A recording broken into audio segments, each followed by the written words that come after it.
Oh, howdy y'all, grab yourself a beer, it's time for some Path of Exile discussion. So today, GGG's community team put up a post that is basically a summary of the two most recent podcasts that Chris Wilson's been on. So the first one was Bayclast, which had Tarkat, RazeQT, Octavian, Ziggy D, and Nugian. And then the second one was the interview that Chris did with Zizaran and Mathel.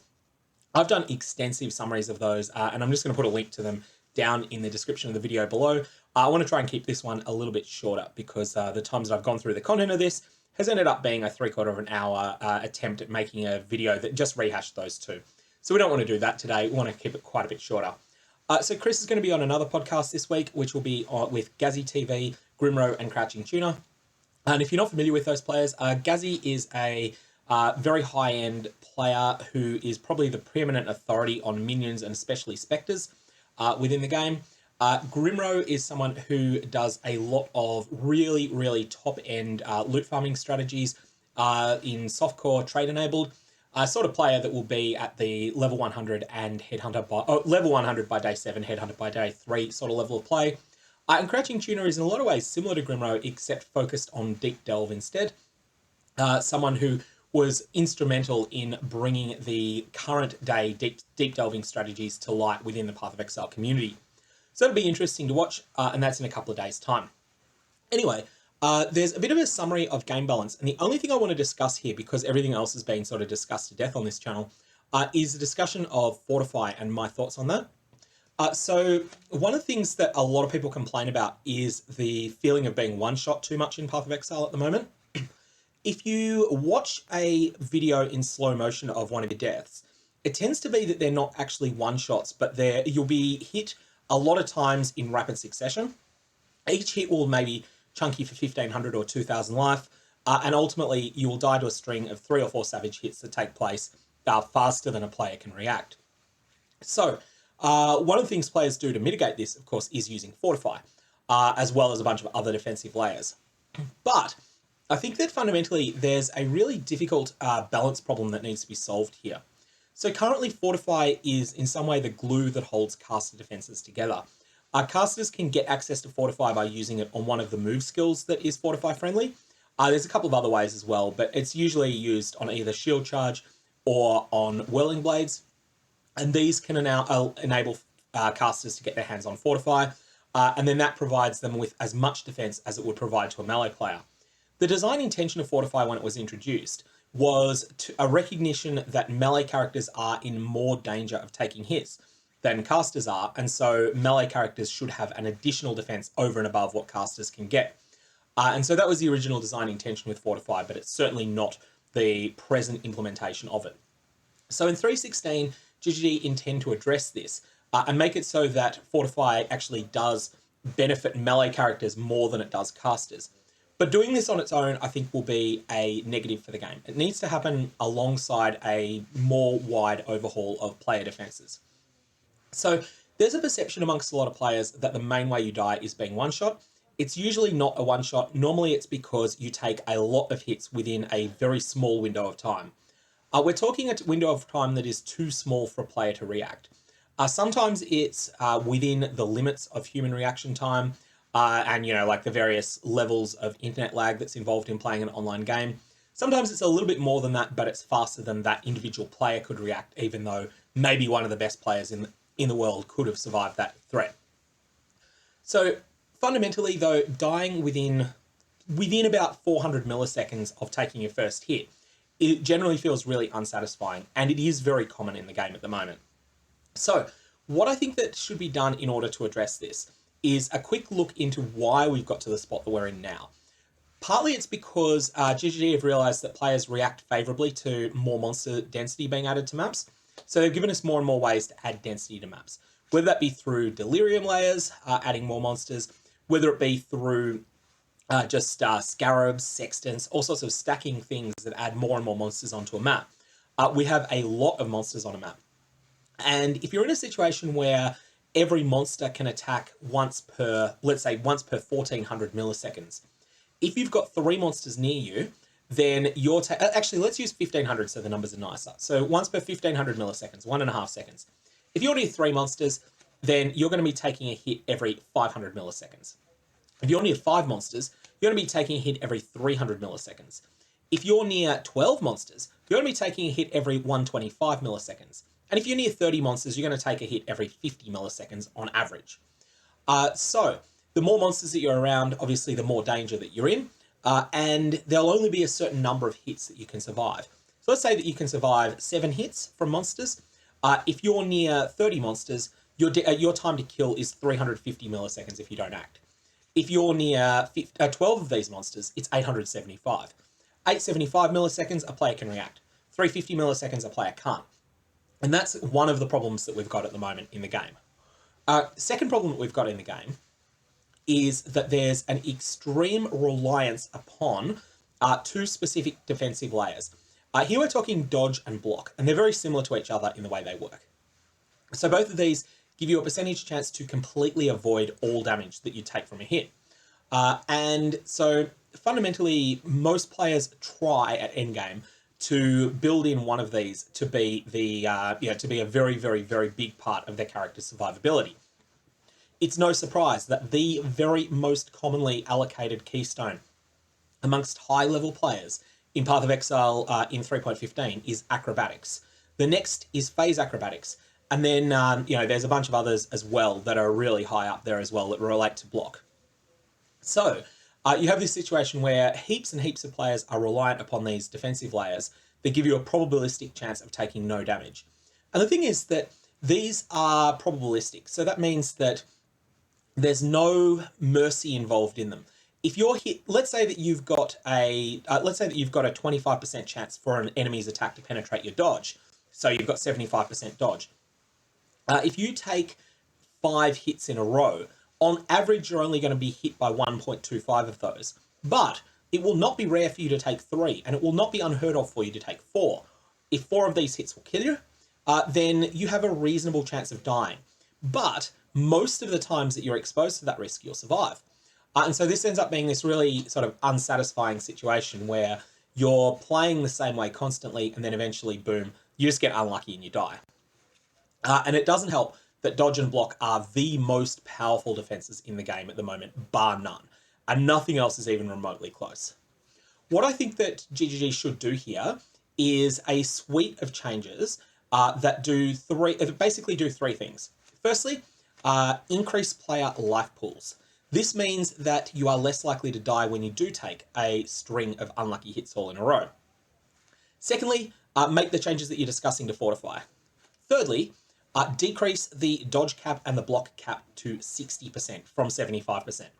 So this means that dodge and block will still be really, really powerful defensive layers, but they won't be as powerful as they are now, and we won't be in a situation where, in order for content to pose any risk to players, there needs to be an absolutely swarming amount of monsters. Additionally, there probably needs to be a serious look taken at life gain on block and life gain on hit. Not life gain on hit, life gain on monster kill as defensive layers, because those keep players at 100% health all the time during mapping with basically no serious investment. You're talking one flask for life gain on hit, life gain on kill percentage.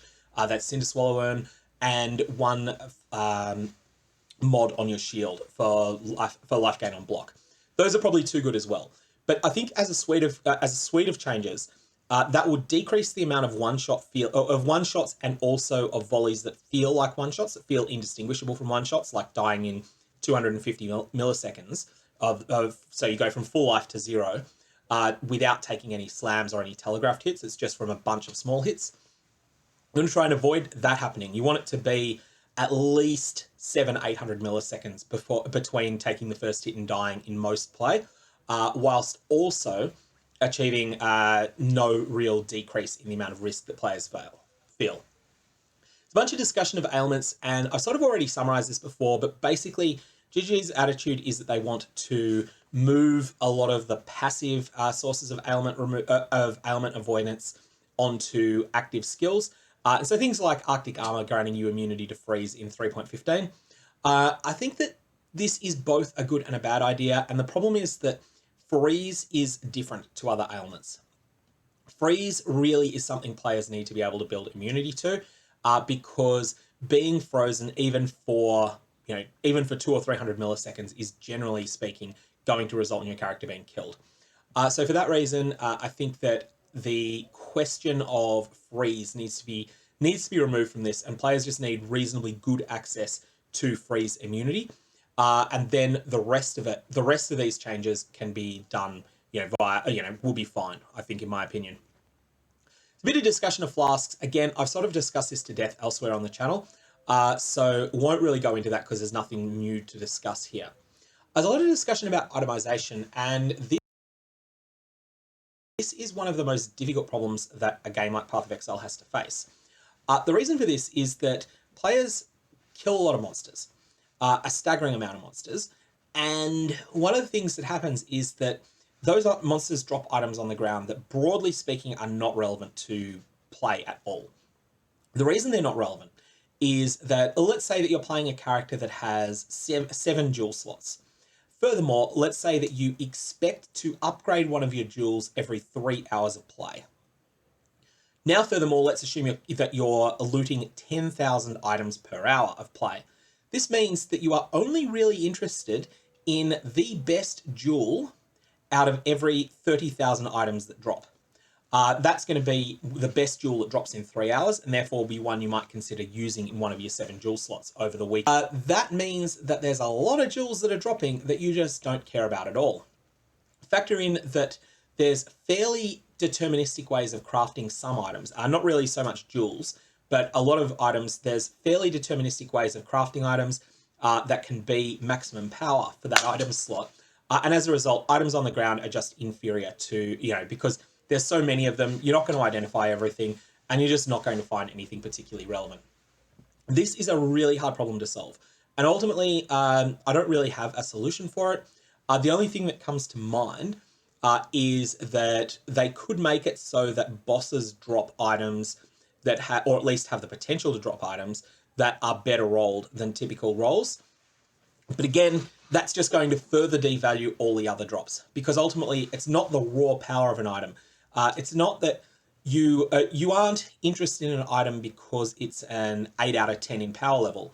You're interested in it. You're interested in the first 8 out of 10 power level item you get.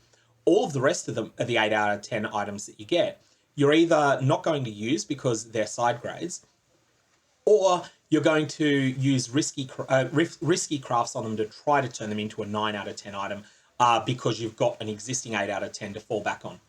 And this is just a really difficult problem to solve, and I don't envy GGG trying to work on this. Fundamentally, though, reducing the number of items that drop is a key part of any solution here. But that then runs into the issue that there's a lot of niche uses for items in this game. So, for instance, if you have let's say that your character is in solo self-found and you've happened to come across Trash to Treasure, the Prophecy. And additionally, you've already looted an Eternity Shroud. So you're planning to build an Eternity Shroud build. Now you might want to use either the gloves Asenath's Gentle Touch or Hrim Sorrow, depending upon your build, both of which are on bases that are very low level items. However, you're only interested in those items if they're Shaper influenced. And so suddenly you're in this situation where you desperately, desperately want a set of either Silk Gloves, which are, I think, about a level 25 base, or Goat Hide Gloves for Hrim Sorrow, which is even lower level. You desperately want these gloves so that you can then Scour Chance it, or Trash to Treasure it into Asenath's Gentle Touch or Hrim Sorrow with Shaper influence. But you're just not going to find these because there is already a strong bias built into the game against dropping these bases at high monster level. Ultimately, this is one of those really messy situations where you do still want there to be a lot of items dropping so that you might get one of these Goat Hide Gloves dropping at high enough level that it can have Shaper influence on it. So that's one of the really difficult problems that GGG have got to solve. Next thing that comes up is questions of boss drops and chase items. I think that there's a few different things that players want here, and these don't look counterposed, but they actually are. So the first thing that a lot of players want is for bosses to drop items that are valuable. The second thing players want is for bosses to drop items that are powerful enough to consider equipping. The third thing people want is for bosses to drop items often enough that they can that they feel like they can actually source that item themselves. And the fourth thing that people want is for those bosses to be reasonably accessible to fight. However, in a trade league, what happens if you get a situation where a boss has a very good drop that ends up being, that everyone wants? Like, let's say it's a best in slot item, such as Viridi's Veil, the helmet that drops from the Maven. What happens if an item like Viridi's Veil drops from a boss, drops with a high drop rate? Well, ultimately, players in Trade League either buy all of the access keys to that encounter. So in the case of the Maven, they buy up all the Maven's writs and then run them while the items are still expensive, or the item's price collapses.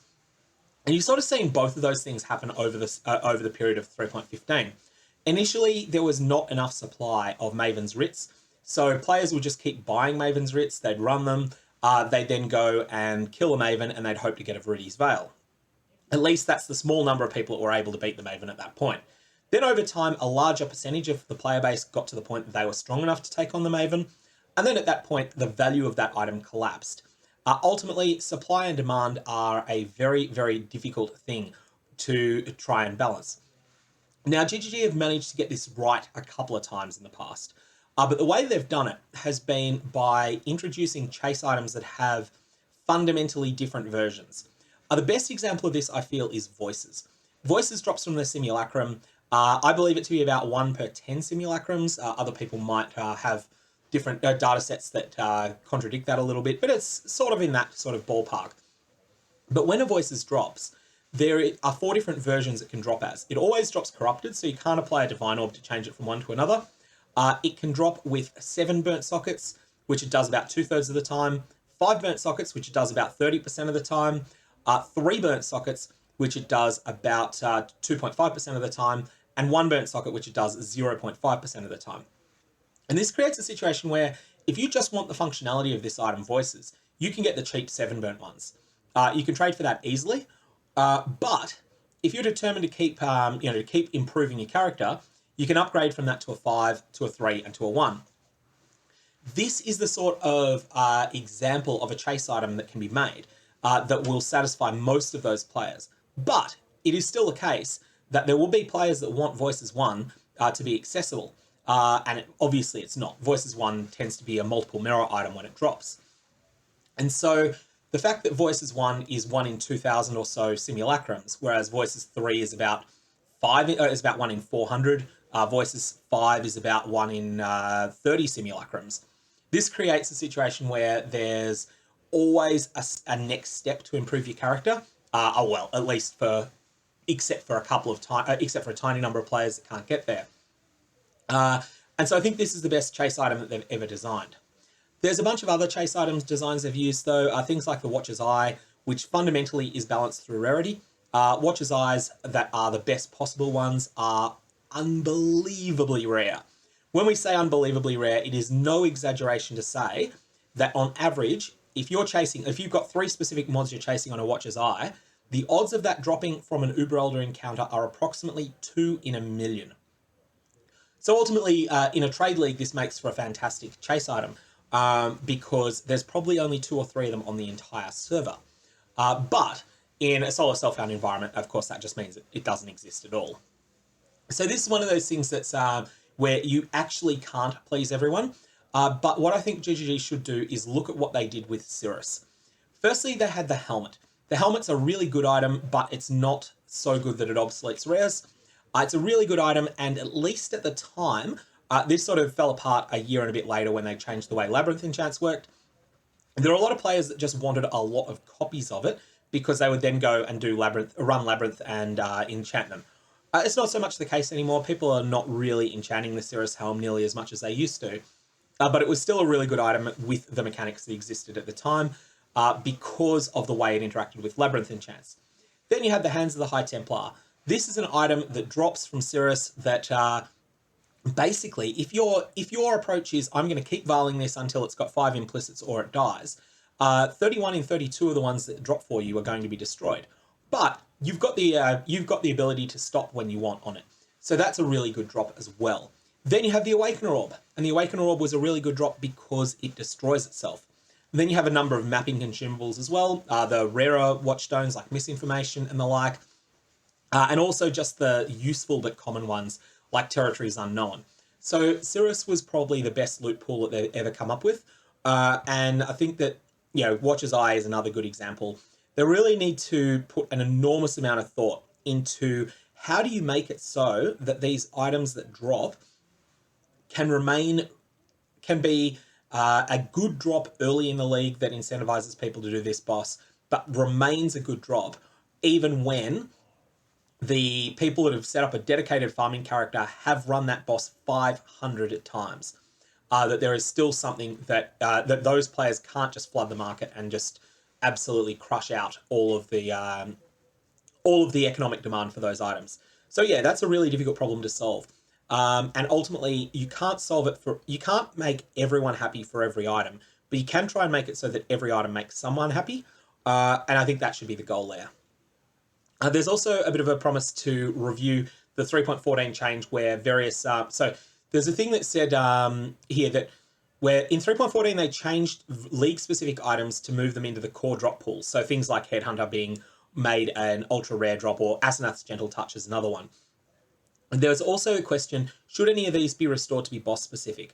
Now, the thing was that I'm quite fine with the league-specific items, but there are a bunch of things that weren't league-specific items that were changed as well. Things like the Hydra exclusive ring Snake Pit, the Elder Guardian exclusive helmet, what's it called again? I had a Divine Perfect one drop, Memory Vault. Of course, the name of the item I forget is about memory. That these items should never have been affected by that change. And so hopefully they will revert those items, but do keep the league-specific ones in the core drop pool. I think that was an improvement.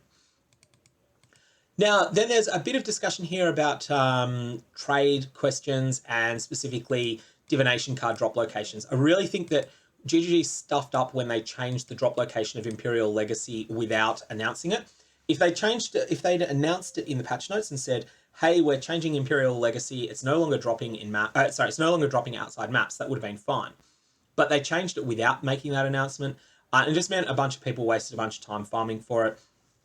I think GGG should do sweeping changes to where divination cards drop, sort of modernize a lot of the drop locations, but that should be done with full transparency. So to take an example of what that might mean, the divination card, the Fiend, which drops a 1 implicit corrupted Headhunter.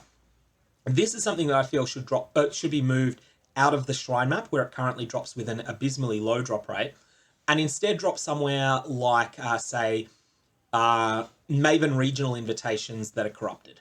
Like, that would be the perfect thing to say, here's a reason to actually run these Maven 10-way fights, but to corrupt them, then you might get a chance of getting the Fiend drop there. But that should be done with full disclosure. So you say, all right, we're removing it from Shrine, we're adding it to 10-way fights, but only when they're corrupted. Do that, and I think that'll be an improvement to the game. And they should do that for a lot of the divination cards. Now, some discussion about hard mode that was brought up here.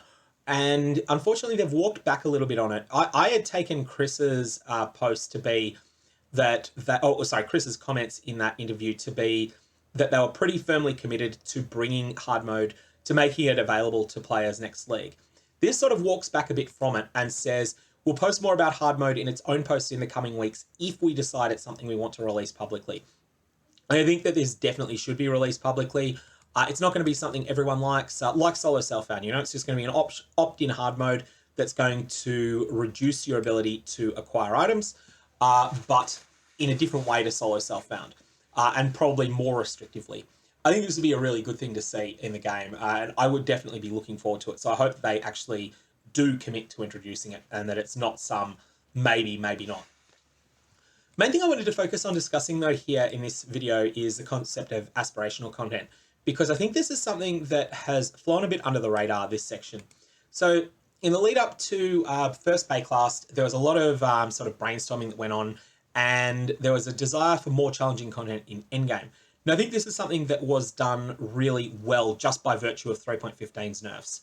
Like 3.15's nerfs made tier 16 content feel impactful again, where in say 311, 313, in particular 313, your character got so powerful that even if you were playing a meme build, like I was in 313, you just found yourself on autopilot during tier 14, 15, and 16 content. And the only way that you could find fun content was to use completely unsustainable methods that required a lot of trading to access content harder than that. So that could be trading for Delirium Orbs, trading for maps that drop pre-Delirious, trading for Cirrus Watchstones, all sorts of stuff like that. That was required to sustain fun content once your character got too powerful for tier 16 maps. And that happened, like, as I said, I was playing a meme build, and I found that I got to that point in 313. That was why I was burning out really badly in that league, actually. So I think the 315 nerfs have actually added a lot of challenge back to endgame. So now I'm not, even though I'm playing a meta build this league, I'm not sort of feeling in snooze mode during the process of running maps. Like, I'm generally feel pretty safe, but I don't feel like I'm snoozing either. I think that's a huge improvement. But there's some talk about making Delirium Orbs, sort of some of the things they're talking about. Making Delirium Orbs drop more would be really good. I think the discussion of making Delirium Orb encounters more rewarding is dangerous. And this goes back to what we were talking about with bosses before, where you make it, like, if you do this, you make the first mover advantage bigger. If 5 times Delirium Orbs become more rewarding, the people that get to it first can just flood the market with the things that drop like candy from Delirium. So to take an example, things that drop like candy from Delirium include splinters, sorry, not splinters, scarabs, include maps, include essences. So basically what will happen is the first few hundred people that get into 5 times Delirium encounters at endgame will flood the market for these products. And then they'll get all of the advantage of being early movers. But also that will just suppress the prices of these items. And it will mean that when your more casual players start getting into endgame, the maps that they're looting, the essences that they're looting, will be worth less to them. They'll have less trade value. Same will happen to Divine Orbs as well, potentially. And so you'll just wind up with fewer chase drops because the ones that aren't being removed from the economy in huge numbers will have already, like, the economy will already be flooded on those. I think you want to be really careful about the amount of items Delirious maps drop. It definitely have them drop their own things and make those things be really good. But I think you've got to be really cautious. And I think that the changes that were made in 314, which nerfed the amount of loot that came from 100% Delirious content, put it in a good place where it's still meaningfully better, like much better than running normal content. But it's not so much better that it makes running normal content feel not worth it. Some discussion of adding additional waves to the end of the simulacrum. I think this is a really bad idea.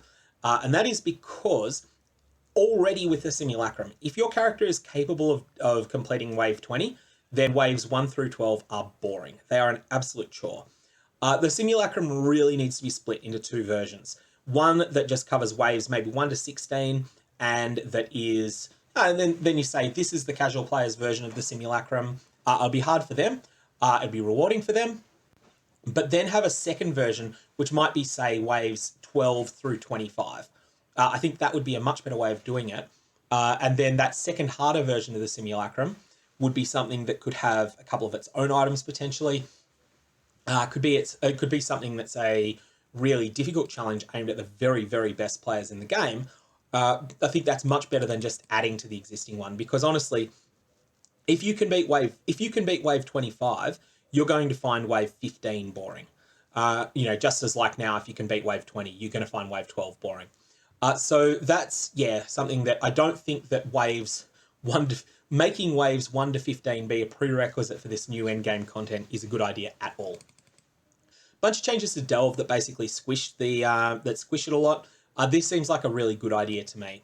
Just making it so that the acceleration of difficulty and rewards as you go deeper is faster, with the same difficulty and reward pairings as you've got now. I think that's a really good idea. Next up, there's some discussion of what an Uber domain of Timeless Conflict and UberBlighted Maps could be. Both of these have a bit of potential, I think. UberBlighted Maps would probably have a lot more of the blight bosses, potentially have some of their own bosses in them, potentially also have faster monster spawns, things like that. Uber domain of Timeless Conflict has a lot of difficulties to make it work. partly because the main draw to the Domain of Timeless Conflict now, except at the start of a league, it's ridiculously lucrative, the Domain of Timeless Conflict. But after a little while into a league, all the items that it drops, because it drops so many items, all of the items it can drop have their price suppressed really hard. And as a result, the main reason people do it is for XP. And that's a difficult thing to strike a balance with. I don't really know what the solution is here, because the items that drop exclusively from Legion now are just the timeless jewels. And so those don't really have, unless you, maybe you could have better versions of the timeless jewels that have the effect of a timeless jewel, but also have an additional implicit mod on them that's quite good. So an Uber Domain of Timeless Conflict might drop timeless jewels that also have 5% in increased life or something like that on them as an implicit. That's meaningfully better, but not overwhelmingly better than the normal item. Not necessarily set on 5% life. It could be smaller than that. Like 3% life would still be enough of an upgrade that people would want it. But that's a difficult question to answer. Do you think that you're getting in a situation of an Uber Domain of Timeless Conflict sounds like it could have just make this problem of too many items dropping even worse? UberBlighted Maps, again, that's going to be a difficult problem to solve as well. But basically more bosses, and ideally maybe move a couple of Divination cards to be in Blighted Maps, but with full disclosure, and have them be only available at the Uber tier ones. Maybe that's the way to go. Likewise, there's some talk about potentially allowing ultimatums to extend past 10 waves. Then there's this thing of adding a new tier of Breachstones. And I was brainstorming in one of my streams with players what we thought the new tiers of Breachstone should reward. My opinion is that they should reward the same items we can already get, but with higher Divine Orb roll range, higher roll ranges for their Divine Orb values. So this might mean something like I think Hand of Wisdom in Action from memory has 8 to 12% to each stat on it.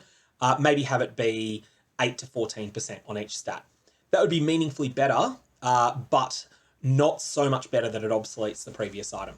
So that's the sort of thing I'd like to see. Certainly don't go with more loot. Go with slightly better versions of the same loot rather than more loot. And then there's a comment here. We aim to do a few of these along side 316, but more may be added later than that as well. Also, don't think there's a problem if some of these are brought in say 3.16.1 patch, 3.16.2. I think it'd be quite cool if we had a 3.15.4 patch come out tomorrow that added an Uber Breachstone. For instance, it'd just be something new to do, and it wouldn't be linked to any of the challenges. It'd just be an additional challenge that people could do. One thing I will add is that I think aspirational content, I think the goal should be that if there's something that's added as an Uber encounter, the goal should be that it's out of reach of most players in the first league, and that it is something that only, the top couple of % of players can't beat for the first week of the league. That would be my sort of ideal goal difficulty. This is what GGG managed when they added Uber at 3. From memory, in the first league that she came out, she was not beaten at all by anyone until 11 days into the league. That'd be what I'd like to see there. Anyways, then there's a bit of discussion about the Atlas Squish. Sort of already discussed this at a fair bit of length in one of the previous videos. So all I'll really say about this is that this is going to have flow-on effects to Divination cards and drop locations, something that GGG should think of. Some discussion of splinters, and particularly Chris has confirmed we've heard this feedback and don't plan to drop trivial splinters in future leagues that have to be valuable and represent an exciting drop that's worth the click. So Crescent Splinter, good. I don't think anyone has ever complained about Crescent Splinters, or at least once it's become clear what they are. Those are the ones that 10 of them give you a Maven's Writ. That's very different to the Splinter spam that you get. Well, at least if you're not running with a good loot filter. If you're running with a good loot filter, then say a Splinter of Zoth won't show on it at all. You just won't get them. You'll be locked out of Zoth content unless you want to opt into it by re-adding them to your filter. But basically, making it so that splinters drop as if splinters were 10 to a Breachstone instead of 100, I think things would be much better. No one would really mind picking up a 10th of an Esh Breachstone. And so hopefully they'll take this on board and actually do something about it. So discussion of merging splinter drops like Legion splinters and Breach splinters, that will be an upgrade. This needs to be merged further. Like, I think it should just be the case that when you kill, like, the monsters shouldn't drop the splinters. When you kill the entire encounter, or when you fail the encounter for that matter, you should just get splinters drop at your feet, kind of like what happens with Delirium, as a single cluster. And if you're playing in a party, each player should get their share drop at their feet. So if you run a Zoff Breach encounter, you earn 14 splinters over it just by virtue of killing rare monsters and causing Zoff himself to flee. And you're playing in a group of 2, then one person's feet, 8 splinters drop, the other person's feet, 6 splinters drop. That should be what happens when the breach closes.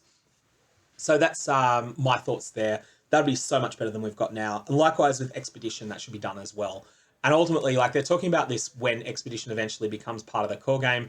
I'd rather they do it sooner with Expedition, just make it so that all those stupid splinters, when you kill the last monster, then they just drop on the ground at your feet then. That'd be so much better. There's also some talk about merging Wisdom Scrolls and Transmutes and things like that. I think that's a good thing. You'd actually make them rarer when you do that as well. So they're saying here, in maps, you might see Wisdom Scrolls drop 5 times less often, but in average stacks of 5 or so. I actually think you could make them 10 times rarer if they're dropping as stacks of 5, and there'd be no shortage of them. But yeah, so I think that's a huge improvement there if they do something along those lines. And then there's another thing that was commented that basically sets the expectation for when Path of Exile 2 comes out to probably 2023, which I think was most people's sort of idea as to when it's likely to come up.